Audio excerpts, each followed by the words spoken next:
ए धोबी दादा र तुझ्या कपड्याले पडले डाग, तुझ्या कपड्याले पडले डाग, अन जंगलात निघला वाघ.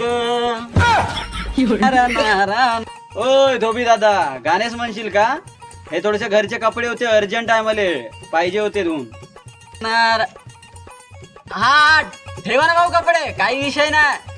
तू धंदा एवढसा करून राहिला असा ना, भाय खुश दिसतेस का? आता खुश तर राहणारच ना दादा, कारण की राज्यातील ओबीसी कारागिरांना जर आपला धंदा वाढवायचा असेल तर प्रधानमंत्री विश्वकर्मा योजनेच्या माध्यमातून 140 ओबीसी जातीतील कारागिरांना धंद्याचं प्रशिक्षण तर देऊनच राहिले, आणि सोबतच जर नवीन धंदा उभारायचा असेल तर केंद्र सरकार लोन बी देऊन राहिला, ते बी कमी व्याज दरात. धोबी म्हणा, लोहार म्हणा, सोनार म्हणा, कुंभार म्हणा, मूर्ती